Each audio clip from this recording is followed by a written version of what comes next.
I am Dr. Swannie Jett, and I have a passion for public health for over 30 years. Now, I'm in a position to affect change. And these are the critical conversations about health in our community with the people who can help me make those changes.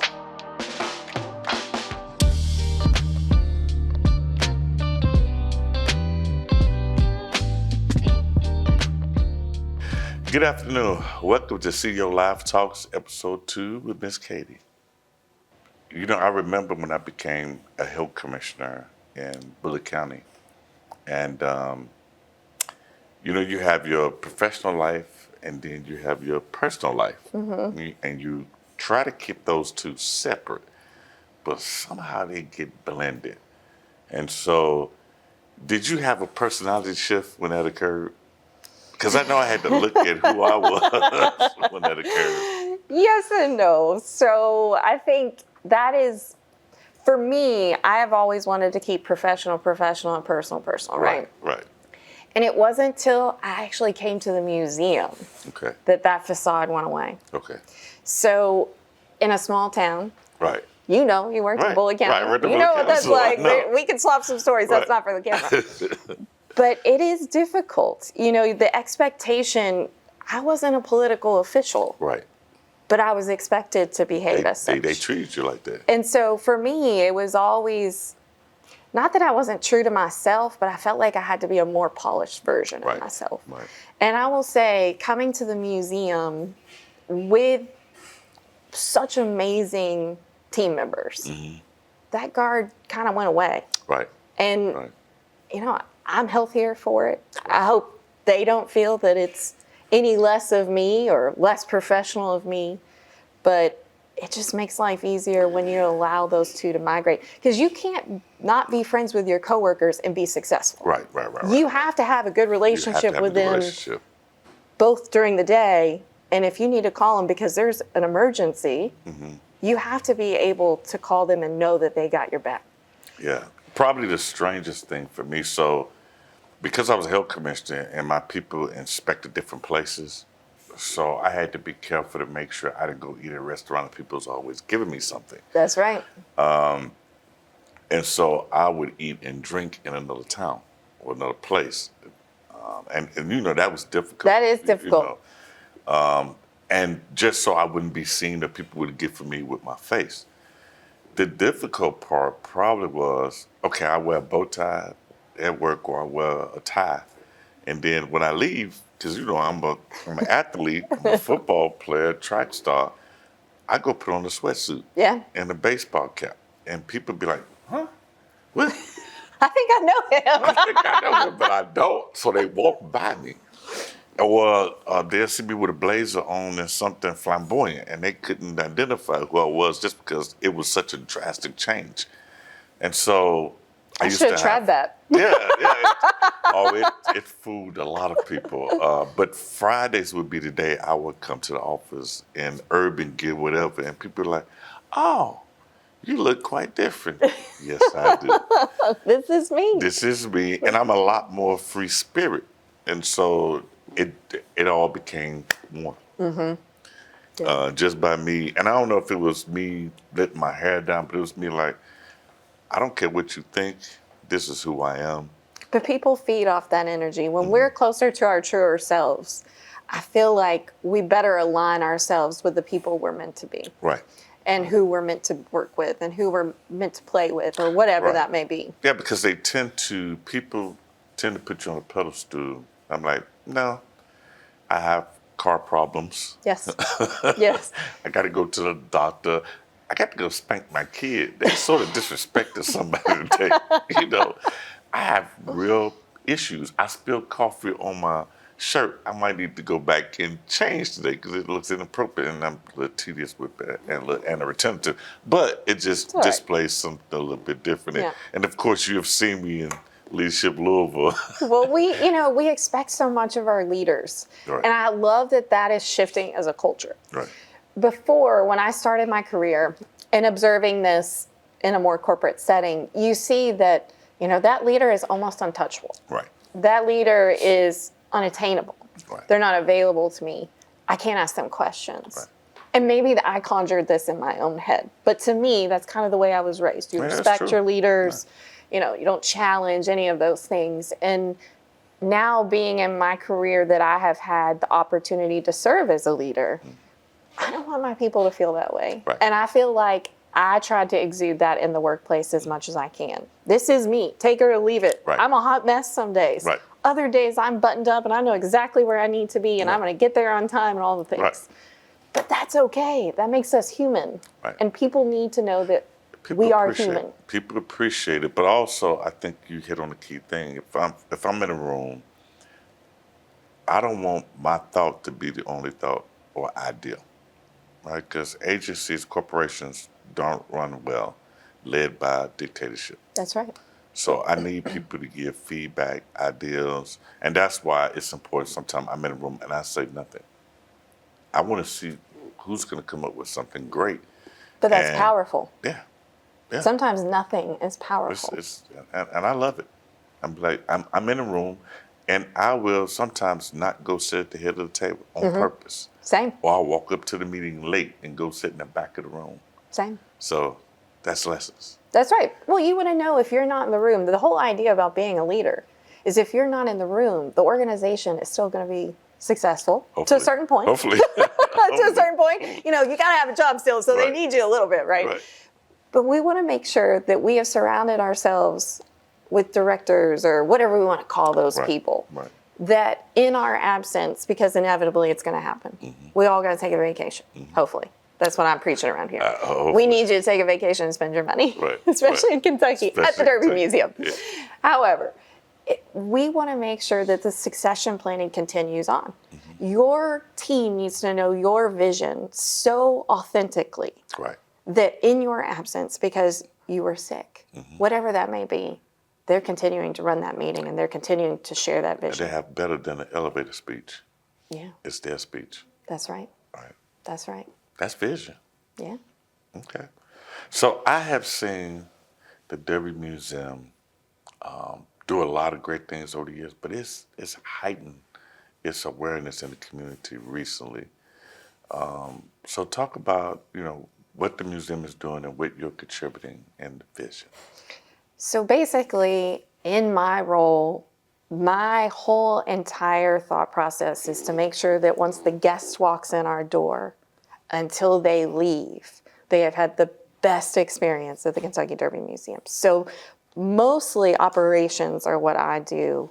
I'm focused on visitor services. That's our tour guides and our front desk. I'm worried about the retail department and making sure that we have the coolest goods so that folks spend those dollars in our retail shop. Membership, making sure that people feel like they want to be a part of the museum.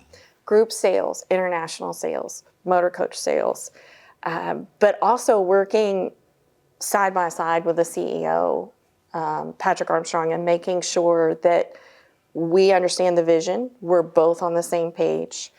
We're meeting budget, exceeding budget. Those are basic business facts we all have to do. But as a not-for-profit, a lot of folks forget that we are completely separate 501c3 from Churchill Downs.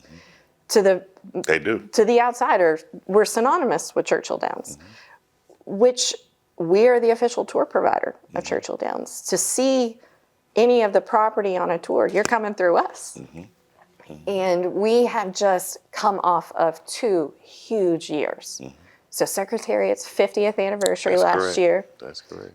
That was an amazing experience. We beat 2019 numbers, which were record numbers for the museum. Of course, that was prior to me. I'll tell you, I started a month before COVID. I was Wow. the last one in, Wow. and I just knew I was the first one out. Right. Thankfully, they kept me. A lot of Thankfully, people they scared kept they me. got hired during COVID. Yeah. We have an amazing 22-person board of directors that really invested in our team. Our endowment was able to sustain us with some public assistance, of course, too. And the museum actually came out of COVID so healthy and poised for success. And And we that's started building. That's very difficult for nonprofits That's during COVID. yes, And that's true. fundraising is still difficult. It is harder than it's ever been. Just ask our development director. But we were so fortunate to come out positively, and we knew we had these banner years ahead. So Secretariat coming off that, I mean, just a brand new exhibit, so many amazing things that happened last year. How do we beat that? Right. Wow. The 150. We may or may not touch that. So coming into 150, we started celebrating. This planning process actually started happening just slightly after COVID, knowing that 150 was going to be huge. And I don't even think that's an accurate word. It needs to be bigger than huge, whatever the source word is for that. But nonetheless, Derby 150, we had a mission and a vision to execute almost 50 different projects. Wow. From December 6th, which was 150 days out, the race to 150 was on. Whose idea was that? Well, all the people around the table. That's what it was.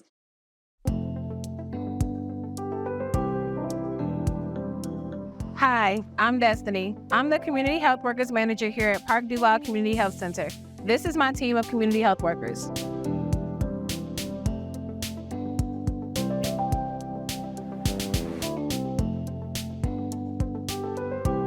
Community health workers close care gaps, reduce barriers to care, and address health disparities in our community.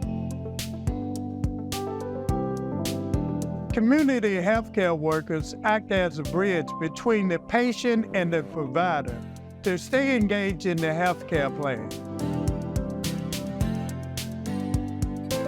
CHW strives to work as committed care team members for PDCHC, for current patients, and to provide access to those who need a new medical home. For more information, please visit pdchc.org or visit one of our centers. Thank you. Hello, I'm Dr. Swannie Jett. Please make sure you visit one of our 5 locations, not only in Louisville, but outside of Louisville and surrounding areas. Thank you. People don't understand, to do one event takes a lot of manpower. And to have that many projects would have drove me nuts. Well, sometimes it did. As our project manager of all things 150, it did sometimes. Yeah, it's a lot. Yeah, it is a lot. And that's, we had folks, they were doing their regular jobs, just making sure the museum was working in its normal capacity, and then to layer on. But the energy that came with Derby 150 and the passion that these team members have for thoroughbred racing, the industry as a whole, Churchill Downs, history. I mean, it was electric the entire 150 days out. It was. And we were able to accomplish so many things. So Riders Up, that is a fan favorite. If you've been to the museum on a field trip, you remember this exhibit. So this is the thoroughbreds that you actually sat on and did the game. It was so cool. It's cooler now. Okay. So we spent $1 million on a video gaming company out of the UK. And Catalyst just did an amazing job. They brought the vision and the historical perspective. So now you don't just see Churchill Downs as it was then. Correct. You can race in 1875. I mean, you can race through 4 or 5 different decades. And we used to only have 3 horses available to folks. Now we have 5. And one of them is ADA accessible. So that's the other thing. When we have really looked at our exhibits holistically, how can we make sure that we're catering to all of our population that's visiting the museum? And so it's been wildly popular. I think that's been the most popular exhibit that we had. But the long shots exhibit, Mind That Bird was in the stable. So I don't know if you know, we actually have a live exhibit at the museum. I saw it. So Mighty Aristides, our little miniature who is full of life, I will say, and lots of attitude. People need to visit. I was very impressed. Well, thank you. By the museum. I've been a few times, did a few walkthroughs. I get in a stall, or I call it a stay before you run out. Yes, the starting gate. The starting gate. And I actually was running like a horse. I hope somebody got that on video. They missed me yesterday, but I did do it. It was funny. But the museum has done a tremendous job prior to me even, this vision was already in play. But after the culmination of 2025, which will be the 40th anniversary for the museum. Okay. So we've done Secretariat, Derby 150, now going into the 40th anniversary. We're going to take a nap in 2026. Sure. I don't blame you. I don't blame you. But there's been such vision in the curatorial aspect of it that there will be nothing in the museum that is older than 8 years old. That's a How lot. many museums have you been into lately that, it's not 10 or 15 years old? Every exhibit. I think I've heard that they're finally starting to make changes to the Muhammad Ali Museum to update it. Yeah. So I know it takes a lot of work to do that. It takes a lot of money, too. It takes a lot of money. Takes a lot of creative vision and a lot of money and truly planning accurately. But, we're getting ready to work with the Muhammad Ali Museum. Okay. We're going to have a co-ticket. Yeah, so that'll be launching later this year. So that'll be pretty exciting. And you had a couple of events. So Just I know, a few. Yeah, just a few. So Just I know a I few. attended a couple. So talk about what was the biggest event, I would say. Oh, it's like choosing one of your favorite children, right? I can't just Okay. choose one. But choose three. Feel Okay, free. all right. Well, I tell you, one of our fan favorites is always biscuits and bourbon. Mm-hmm. That event itself got zero advertising dollars this year and sold out. Wow. It has that much of a following and is just so fun. We partner with a bourbon distillery and we have live music and it's Derby week and it's a co-ticket. So you not only get to have fun at the museum, then you get to go over to the races later in the day. So that's a good ticket. And that was one that's always fun to work. You see people that that come year after year. So did you partner with a biscuit company? No, of course Partner not. with a bourbon company. Although that would be cool. Yeah. We, we're really privileged to have our own cafe within the museum. So the Arcade Group, Rosemary's Catering, does a bang up job for us, and they are our food partner on all of our events. And the hat showcase, that is always fun. Derby is synonymous with hats, fascinators, fashion. And that event is always a fun girlfriend Sunday brunch. And it's a fashion show. And there's just so much excitement in the air. And I know you're really sad you missed that event. I'd go out and buy hats just to attend, but I did miss it. See? But I bought hats. I probably have 50, and I bought my wife probably about 10. Now, we sell those at the museum. So we have official milliners. You just come on over. I want to see what you We'll have hook you for up. me. I'm very specific. I understand. You know your style. That's good.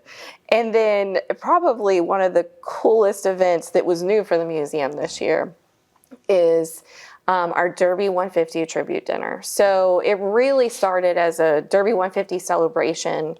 And within that, we created a Lifetime Achievement Award that we will recognize those in the industry that have displayed great vision, have accolades that are worth celebrating. And I'm not doing it justice and explaining it, to be perfectly honest. But we were able to honor D. Wayne Lucas. Okay. And to hear him speak, I don't know if you've ever heard him speak. I've heard him only on TV. He's a very funny guy. Right. So just what he has accomplished in his Derby winnings, Breeders' Cups, I mean, from He's won the a industry perspective, he is it right now. There's going to be somebody that passes up probably. I don't know. But he is the epitome when you think of horse racing achievement. And to honor him, to hear him speak, to hear what he has gone through, his background, that was just a cool career moment for me. Knowing about the industry as a whole, D. Wayne on TV with his sunglasses sometimes, and I don't know. He always does really cool things. Do you know he always takes a child from the crowd when he wins and lets them go to the winner's circle? No. So he is building future generations Well, he of takes thoroughbred my fans. kid. I'm hopping in. You just go too. Can't take my kid without me. I'm so sorry. We attached it to you. Yeah, so that was pretty cool. So that's 3, but like I said, 50 projects. There was a lot to choose from. So it was inspiring to you. So what lesson did you get from listening to him speak? Overcoming roadblocks in your way. Okay. So he has had quite a few hurdles in his life, both professionally and personally. And, you know, you only see the polish a lot of times when, you know, athletes or whatever that may be in the limelight. And he talked a little bit about losing his son and losing his son as being a part of the industry. And that didn't make him stop. He went back, and coming from a variety of backgrounds to get where he was. Right. So for me, it was just a reminder of things that we all should know, Right.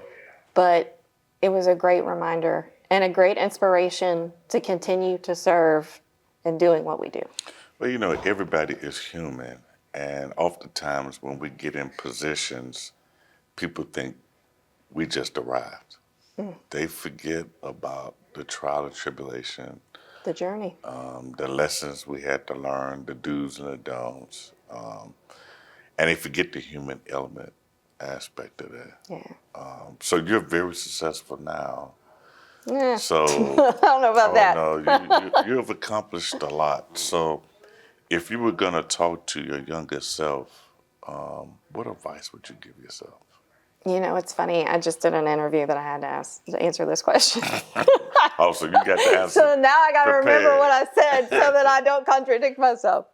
But realistically, it's the things that I feel like I take for granted that I know. So don't have to be the smartest person in the room. Say yes to everything, because you never know what interaction you may have, what you may be exposed to. Don't be afraid. And that's really hard to encapsulate when you are young and inexperienced and trying to navigate your way and don't want to screw up, those kind of things. And just trust the process. For me, I've always had a goal. No matter where I've been in my career, I always knew where I was going. And the hardest lessons for me is when something got in my way. And knowing now, looking back, I learned more in going through those trials and tribulations and then leaning on the tribe that I had built. And that's so important.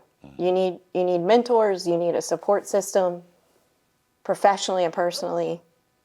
And just trying to take all those things and wrap them in a bow is difficult, because you learn so much in your career and you're hustling so hard.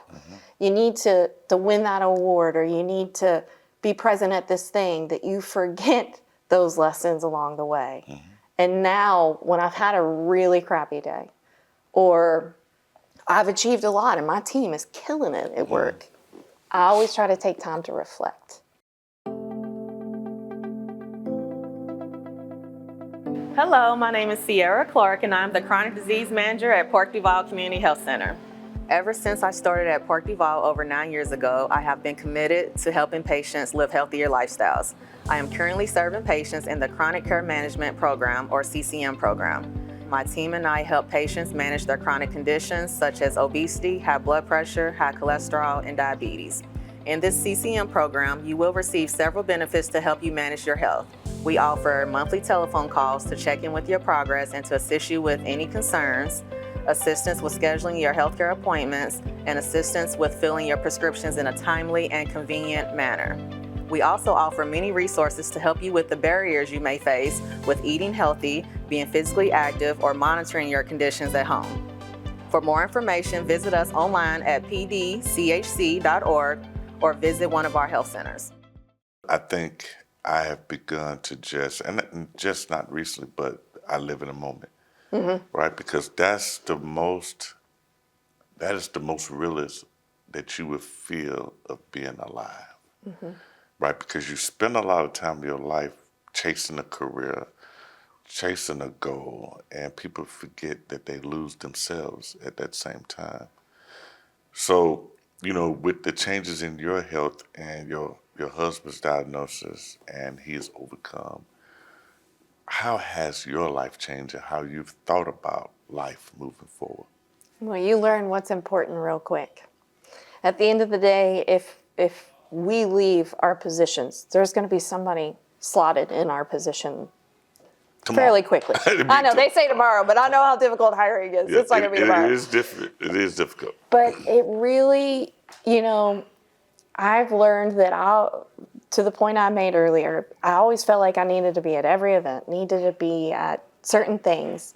And I've learned having kids, having health scares, that all that doesn't really matter. Right.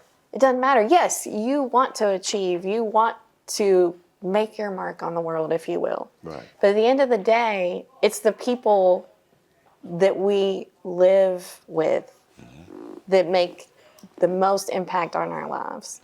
And I hope my children know that, yeah, my mom, she killed it at work. Right. But my mom spent time with me. She was at my ball game, whatever that is. And that for me, as someone that is so competitive, that has been my biggest life lesson. And I'm still learning. I haven't learned it yet. I'm still learning. You got a 9 and 12-year-old. You got a lot to learn. Trust me. You go on to say, oh my God, these teenagers.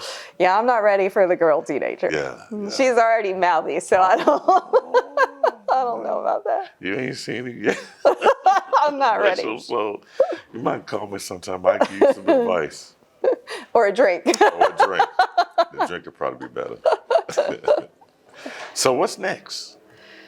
Well, I know you have goals, but what's next? Let's bring it to manifestation. Well, who knows what the future holds, right? So I've been working with our board of directors and our CEO on some really cool projects for the 40th. But now it's just manifesting after these 3 banner years what that looks like. And who knows? Okay. I mean, I'm really excited about the future. I think that we've worked really well together to build such a great team. We've got a couple of holes to still fill. We've got some vacancies we still need to fill. There's always holes. I just feel like we have built some really good momentum in the last 2 years. And I want us to take time to celebrate it. That's one of the things that we're going to have to learn as an organization is we hustle so hard and get so many great things out there that we need to take time to celebrate it. That's that. Take a breath, have a moment, live That's in right. the moment, right? Incremental success, you have to celebrate that. And being in the tourism industry, travel's in my future. So I look forward to seeing the world just like I do each and every time that there's an opportunity. And I look forward to welcoming the world. I do too. Yeah. Well, thank you for coming to the set. Thank you for having me. This concludes my show for this afternoon. Hopefully you enjoyed it. Thank you.